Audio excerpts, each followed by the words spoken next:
So you had two professors that was on a Zoom call, which they thought they was talking privately about black students. Now, a professor by the name of Sandra Sellers at Georgetown Law and another professor by the name of David Baston. They was on a call, and I want you to hear the discussions that they're having about black students. Let's go ahead and roll that clip. They were a bit jumbled. Yeah. It's the best way I can put it. It's like, okay, let me reason through that, what you just said, kind of thing. Yeah, right. Unfortunately. And you know what? I hate to say this. I end up having this, angst every semester that a lot of my lower ones are blacks. Happens almost every semester. And it's like, oh, come on. Get some really good ones, but there are also usually some that are just plain at the bottom. It drives me crazy. Yeah. So I feel bad. What drives me crazy is, the concept of how that plays out and whether that is, my own perceptions playing in here and with certain people, my own unconscious biases, playing out in the scheme of things, Yeah. Well, that's why, I think we do a good job of keeping track of did they open their mouths.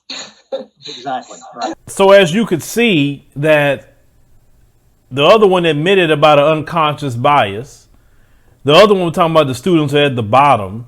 Every time there's always the black students at the bottom. Well, if you have unconscious bias, that could be part of it. Or maybe you don't have enough care for those students to educate them right. Or you just don't know how to teach.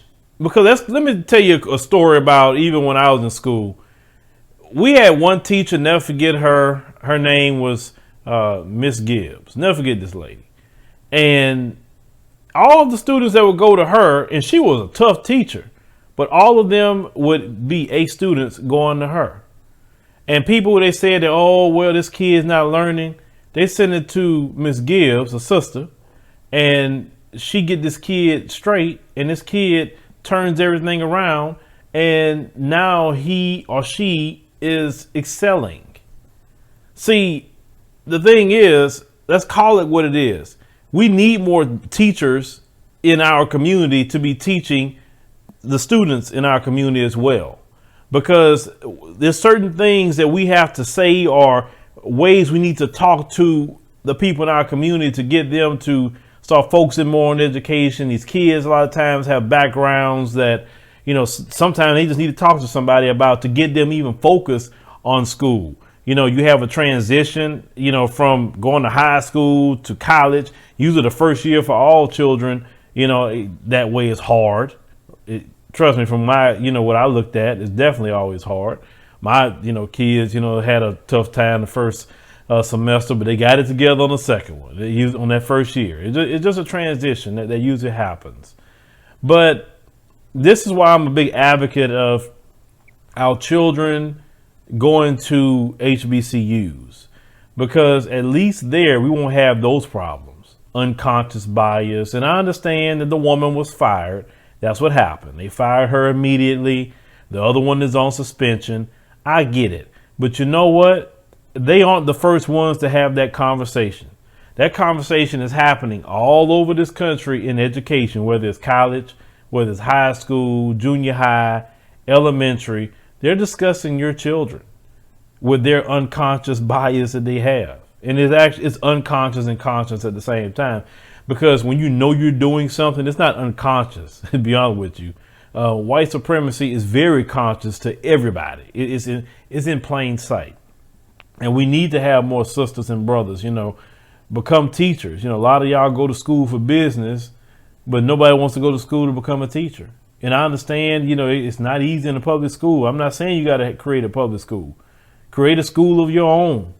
You know what I'm saying? This is what we have to do in order to survive here in Babylon. Because, this place here, every day something's going on here.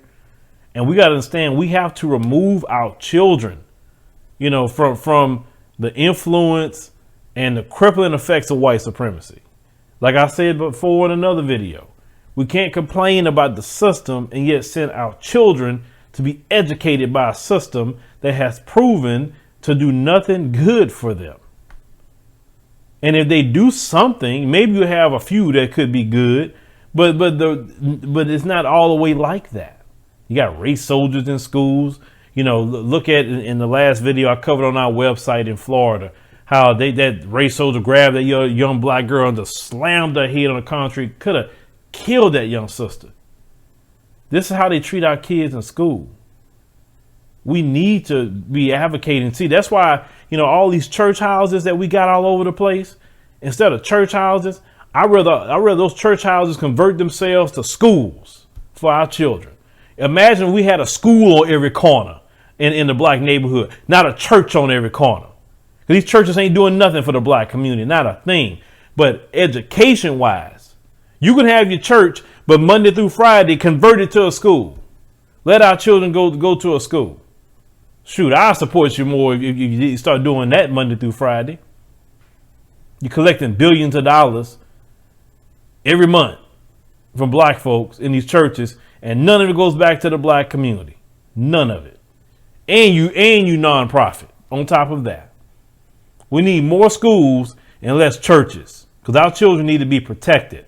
It's not by creating a safe space in their stuff. Your true safe space is your own. That's your safe space. Well, leave me a comment. Let me know what you think about the situation that happened here. Trust me, they're not the first ones that's talking that way, and they're definitely not going to be the last. I told you this many times before. Racism, white supremacy is permeated in every institution in America.